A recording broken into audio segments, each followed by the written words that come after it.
Shedeur Sanders. Okay. I mean, what do you want to start with Shedeur Sanders? First off, great presence on the football field. That's like undeniable. He does have something about him when you turn on the film, when you watch on TV or whatever, that certainly seems to radiate through the rest of the football team. I just don't see the traits, the upside, the dynamism, difference-making ability from Shedeur to really justify a top 5 pick. With the first pick in the 2025 NFL Draft, Field Yates Mach 2.0 projects the New York Giants to take Shedeur Sanders, quarterback, Colorado.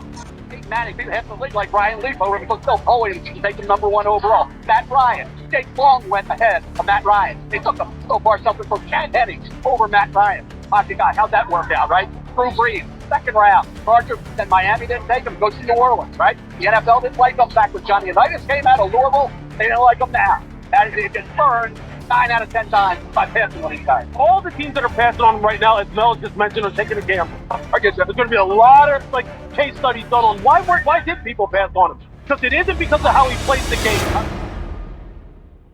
Back in 2002, Shedeur Sanders is born in Tyler, Texas, and he wasn't just any kid. He was born into a life of football royalty. His dad, Deion Sanders, wasn't just any star. He was primetime, must-see TV, a two-sport athlete at a professional level, an NFL Hall of Famer, 2-time Super Bowl champion who also has an MLB World Series appearance. This dude hit a home run and scored a touchdown in the same week. What a legend.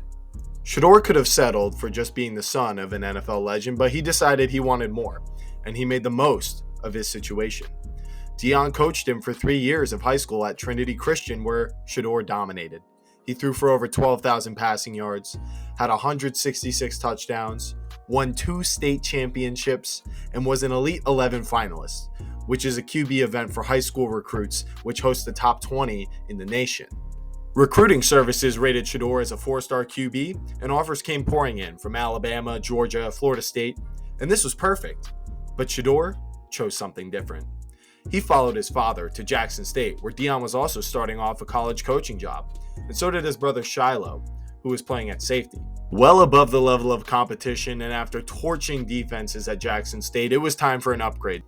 Shedeur transferred to Colorado for his junior season in 2023, a 1-win program that was on life support, and the media went nuts.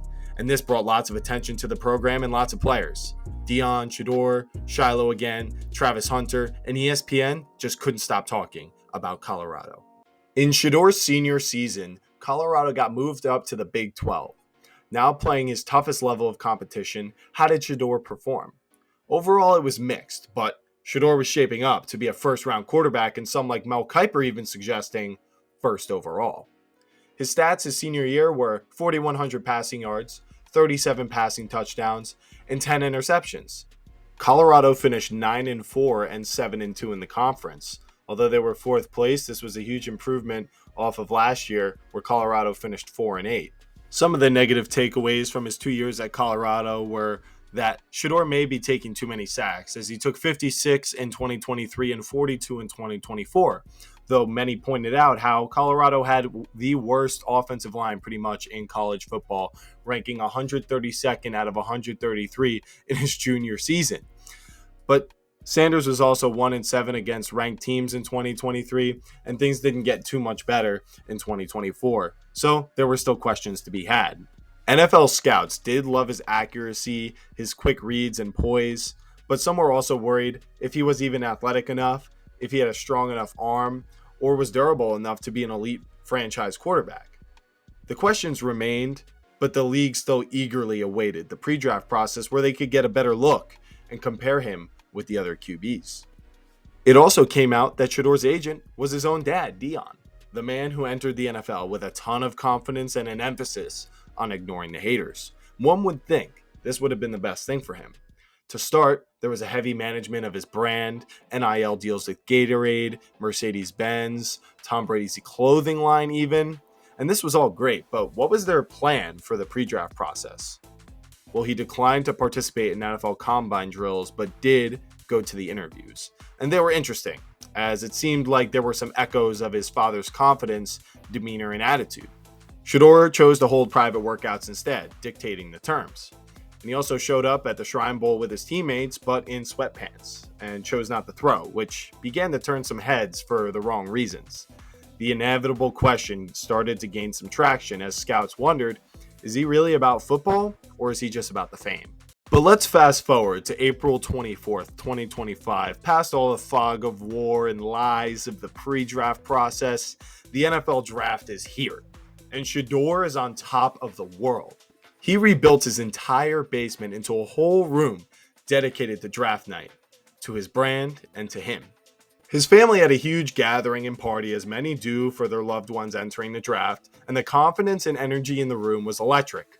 All of the hype from the offseason, the years at Colorado and Jackson State, the hype was finally going to come to fruition. So what was the buzz at this point? Well, Mel Kiper was saying that he should go first overall to the Titans over Cam Ward as the top quarterback in the class. But for most of the pre-draft process, analysts were mocking him to either second or third overall to the Browns or Giants, as they could get their franchise quarterback, as they expected Cam Ward to go first overall. But there were some doubters out there who didn't think any of the top three teams looking for quarterbacks would select them. So teams like the Raiders or Jets, who have questionable guys, whether it be by age or lack of proving it, in Geno Smith and Justin Fields, as maybe they could take him as the potential future. Some even pointed out the Saints, as later in the pre-draft process, Derek Carr came out with an unresolved shoulder injury, so potentially they could pull the trigger at 9. And then some of the real haters said that he would fall even past the Saints, and that the Steelers at 21 would be sick of the Aaron Rodgers drama and look for a quarterback who could serve them beyond this year. But pretty much everyone felt that the worst case scenario is that someone would trade into the bottom of the first round to get him on a fifth-year option. Things may have been all over the place, but the Sanders family was ready for anything, and they were excited. The clock strikes 8 p.m., and the first round of the 2025 NFL Draft begins. Things started off as most people expected. Cam Ward was selected first overall to the Tennessee Titans, and the Sanders family was ready for this at this point, and they were thinking that the Browns could be the team to take him. But then the Jacksonville Jaguars traded up to the second overall pick and selected Travis Hunter. And they thought, well, I guess the Browns didn't want us at 2. It must be the Giants, right? But at pick 3, the Giants were staring down Abdul Carter, a chance to add a generational pass rusher and really help their defense get to that elite level that they've been looking for. And they went ahead and selected him. And they thought, those teams are all bad anyway. We don't want to go to them. We want to go to one of the teams further down the board. And then pick 6 and 7, they go by. The Raiders take Ashton Genty. The Jets take Armand Membu. And at this point, they're thinking, that's all right. The Saints are going to be our team. The card comes in, and the Saints are about to call their pick. The Sanders family is on the edge of their seat. And as it's announced, the New Orleans Saints, with the 9th pick in the NFL Draft, select Kelvin Banks Jr. Oof! That is not ideal. Why? Because with all but one QB-needy team in the first round, that last team being 12 picks away, the suspense was beginning to build, and reality beginning to rear its ugly head. Pick after pick of the first round, and no Shedeur, no trades to move up for him. The cameras are cutting back and forth to him and Dion, and it's just crickets. But eventually, the Steelers' pick rolled around. Dion said he wanted Shedeur on a good team. Was this the master plan all along? The Steelers' pick comes in, and Pittsburgh Steelers select Derek Herman. the crowd erupts. It was like when you're watching a nationally televised game and someone just broke their leg and they're re-showing it on the Jumbotron to the stadium, and you could just hear the oh, absolute madness. But wait. There was still hope to be had that Shedeur could be selected in the first round. Like I said, maybe a team could trade back up into the bottom of the first round just to make sure they get the 5th-year option. A few picks go by and the Giants just traded up to 25. This has got to be it. They were just maximizing value. Genius move by Joe Shane. And the pick is in. Jackson. Yes, sir. What's up, buddy? Hey, what's up, man? Let's do it. Wow, there was news about the Giants being connected to Jackson Dart, and there was a debate about him being more talented than Shedeur and potentially worth a higher pick than him. But the Giants actually did it. There was hope that another team could maybe trade up, but everyone else stayed put. And Shedeur Sanders officially fell out of the first round of the NFL draft. Regardless of what you would hear them say, to Deion, Shedeur, this had to be a huge shocker and a massive disappointment. And it was even reported that after the first round had concluded, Deion and Shedeur actually got into a fight where they had to be physically separated. The next day, April 25th, 2025, day 2 of the draft was here.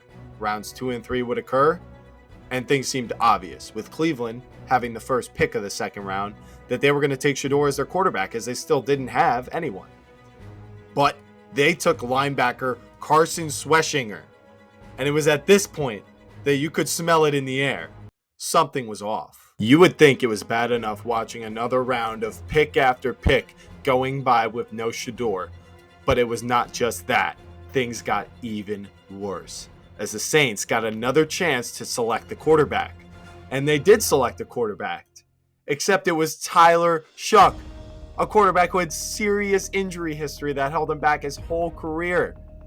Though the talent was there, it was still a true shocker to everyone else watching the draft to see not only Jackson Dart get drafted ahead of Shedeur Sanders, but also Tyler Shough. The panic continues to set in deeper as teams continue to pass on Shedeur for the entire second round, which is unheard of. A quarterback with talent that isn't even first round value could get taken in the first round just because of the value of the position. So to see a guy with Shedeur's production and his traits fall out of the second round, yeah, something was off. Almost a whole third round goes by without a quarterback until the Seahawks were on the board and took Jalen Milroe, a talented raw prospect to back up Sam Darnold, who they just signed to a long contract. So this was sort of understandable, as you would want a guy with more upside and who could potentially play a Taysom Hill role in the offense rather than a backup who's more so ready to go, but not as much of a talent. But 2 picks later, the Browns still have no quarterback, and they can finally get their guy, Dillon Gabriel. Unbelievable. That's 3 of the 4 main quarterback needy teams selecting someone else over Shedeur Sanders, and he falls out of the third round and exits day 2 undrafted. At this point, Twitter is on fire, and more news came out about the controversy, as before the Saints pick, Shedeur Sanders got a call. Mickey Loomis here, GM of the Saints. How you doing? Good, how are you, man? Good, been waiting on you. Yeah, we have. It's been a long wait, man. No, for sure. We're going to take you with our next pick right here, man. Yeah. Yes, sir. Let's be legendary. But you're going to have to wait a little bit longer, man. What does that mean? You heard that? He said you're going to have to wait a little bit longer. Nobody got that number but coaches, strictly for that reason. It genuinely makes me happy to see players get drafted. The reaction that they have of all their hard work finally paying off, fulfilling their dream. I mean, if you love football like I do and you were a kid, you were dreaming of getting drafted yourself. So to me, this wasn't really funny anymore. It was just sad. Say what you will about Shedeur and how he grew up and how this has even happened to other players. But with everything else going on with his situation, this was just extra ruthless. I mean, just listen to the pain in his voice as he begins to realize. What does that mean? You heard that? He said you're going to have to wait a little bit longer. I believe when Shedeur says, what does that mean? That truly came from his soul. That was Shedeur speaking. That wasn't the persona. That wasn't the legendary. That was Shedeur Sanders, the person, genuinely confused and almost scared sounding about what is going on. Why is this happening to me? Nonetheless, day 3 begins, and anxiety is at an all-time high for Deion and Shedeur. NFL Twitter is in shambles. How did Shedeur fall this far? This man deserves better. Did Deion scare teams away? And what did he say in those interviews? Theories buzzed around about NFL coaches not wanting Deion to take their jobs. Shedeur is getting blackballed because he's just too confident. Teams are scared of a quarterback who already has a Rolex endorsement. And some even asking the question, will Shedeur go undrafted? Is the NFL trying to make an example out of him? I was starting to wonder myself, how far would this go? Is he actually going to go undrafted? Are they making an example out of Shedeur and Dion? But finally, with the 144th pick in the 2025 NFL Draft, the Cleveland Browns select Shedeur Sanders, quarterback, Colorado. Dion breathes the biggest sigh of relief of his entire life. Shedeur can finally smile, and the worst draft nightmare in history is over. Though the draft nightmare was over, NFL fandom was not done with him. The memes came in hot and heavy. This became the meme moment of draft weekend. Shedeur, the guy Mr. Draft himself, Mel Kiper, said the Titans should have taken number 1 overall, fell all the way to the 5th round as the second selected quarterback by the Cleveland Browns in that draft. So, how could this happen? What went wrong? And why did Shedeur slide so far? Well, to start, let's just get the simple things out of the way. The size and athleticism concerns have been there since the pre-draft process. He's a decent athlete, but he's not elite. And he's got a decent arm, but it's not elite either. And then there were questions about the system Colorado ran. Lots of screen passes thrown, whether it be because of the offensive line or not, it wasn't a pro-style offense. It was at least clear to me and to some that the hype was clouding some of these facts about him as a prospect, and he was not in Cam Ward's tier, but rather closer to Jackson Dart's tier. But his skill set and production still should have landed him within the first round, especially in this QB class. And then one of the more coachable qualities that a QB can have in processing was already Shedeur's best quality. How does every team pass on that value for 3.5 rounds and take other quarterbacks who haven't performed the way he has on the field? I mean, even just to get him on the team as a great backup that you could potentially build up his value and trade him for some nice picks. To answer that, I would refer to Dion. Dion's love for his son is admirable. I mean, look at how much time he's invested into him. 7 years of coaching him. But his larger-than-life presence, his guidance, it was a double-edged sword. Some teams were worried, if we draft Shedeur, are we also drafting Dion? Whether it's fair or not, Dion's presence casted a shadow that teams just couldn't ignore. The same father who raised Shedeur into a star may have also complicated his first steps into the NFL. I believe all of this comes down to the way Dion, without a doubt, guided every step of Shedeur's in the draft process and through life as well, with the same forget the haters attitude. Some prospects can get away with that, with not participating in the Combine or the Shrine Bowl, but it's usually guys who are number 1 at their position or injured. Shedeur was not considered better than Cam Ward by consensus, so showing up for those would have been well respected. Instead, it looked like fear, like he was hiding something, or that he didn't care. And the guys who aren't number 1 at their position and don't participate in some of the drills to maybe hide some of their athletic deficiencies typically aim to impress with their character and IQ, which is supposed to be Shedeur's main quality. Being able to reflect on how you can improve is perhaps the most important thing for a quarterback than any other position. And the way that this manifested in Shedeur during the pre-draft process clearly did the opposite of impressing the coaches, scouts, and GMs. Before the draft, an assistant coach came out and said, "He had the worst formal interview I've ever had in my life. He's so entitled. He takes unnecessary sacks. He never plays on time. He has horrible body language. He blames his teammates. But the biggest thing is, he's not that good." Ouch. That seems a little harsh, but before the draft, where we hear a ton of lies from an anonymous coach, that's not a great source, and it can be ignored. But after the draft, news about the Giants interview with head coach Brian Daboll came out, and it said Shedeur didn't have a great interview with Daboll in the private visit, by Todd McShay, by the way. An install package came in. The preparation wasn't there for Shedeur. Shedeur got called out on it and didn't like getting called out. And Brian Daboll did not like him not liking that. That is not good. It seems Deion really tried to prop up Shedeur as above the process, the same way he approached it back in '89. But Deion played corner, was his own man, and had elite athletic qualities that backed up his stance and confidence. The truth is, Shedeur is not talented enough to get away with that attitude. He may be good, but if teams are expecting a sharp, competitive, and processing quarterback, they would expect that to reflect in the interviews of the pre-draft process. Instead, having that attitude of not really caring about any criticism came off as entitled and confident without reason. A fake, a whole fugazi. Then mix it in with all the other noise.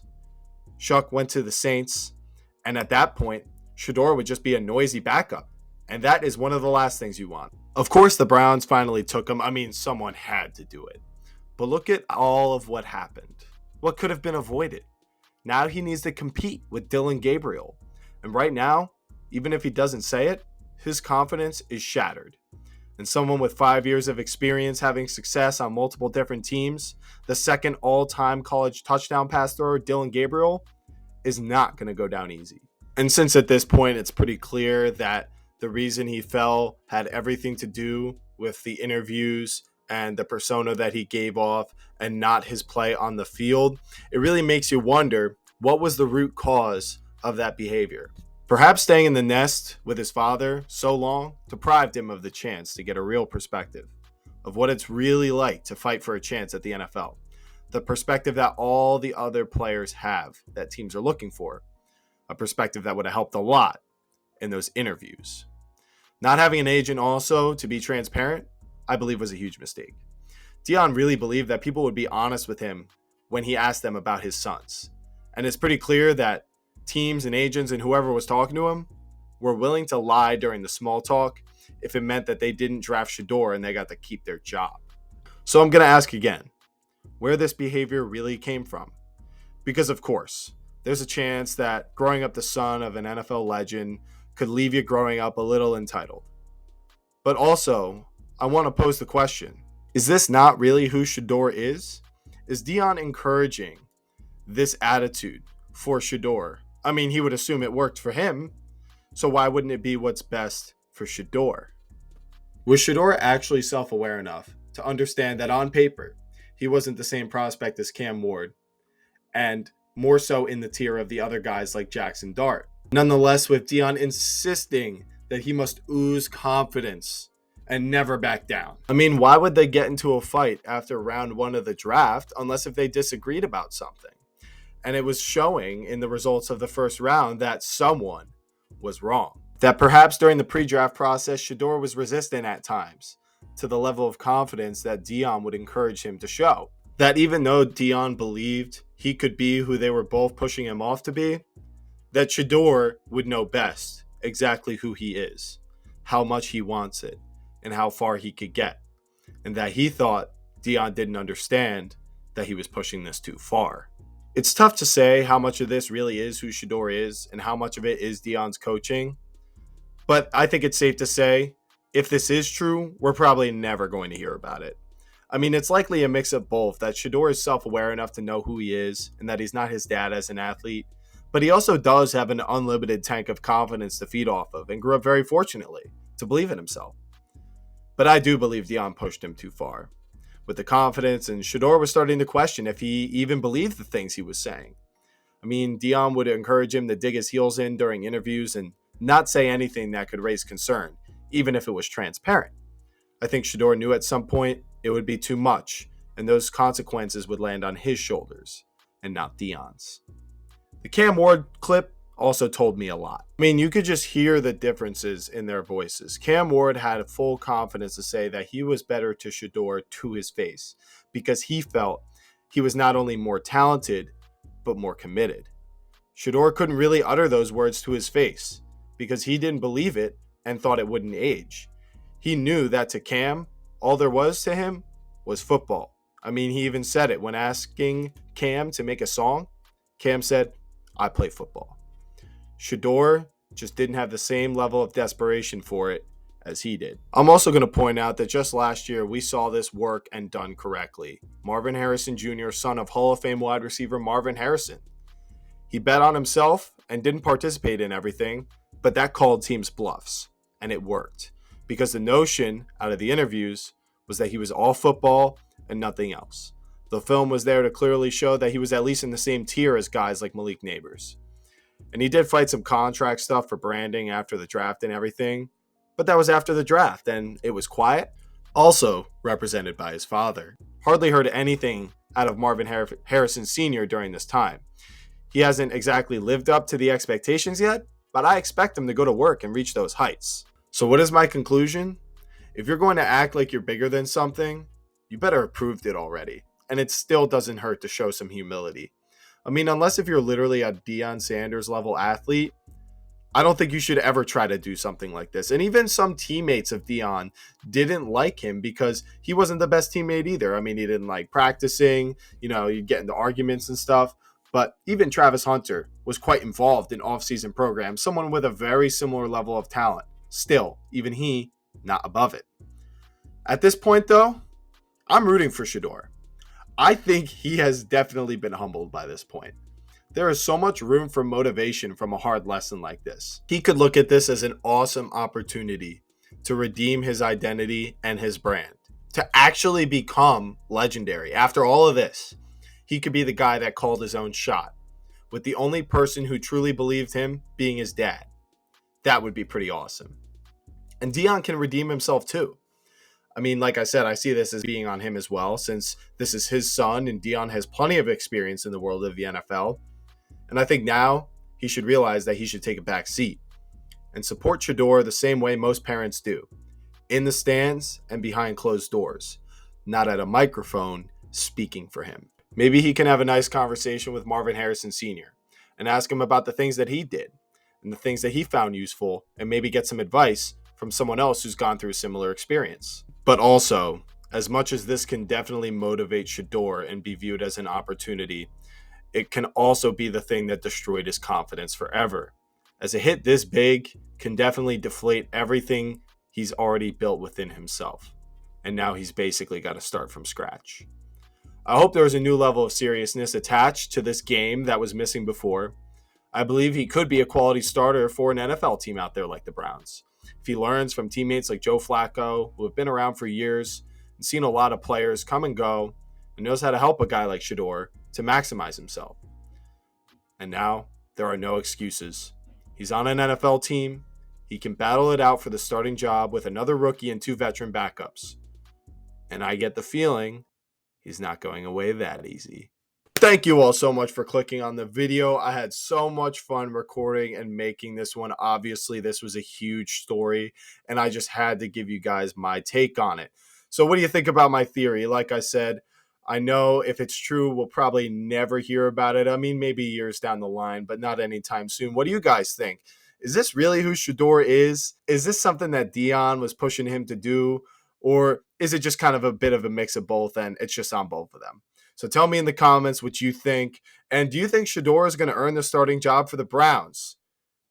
Other than that, I'll see you guys in the next story type video. Peace out.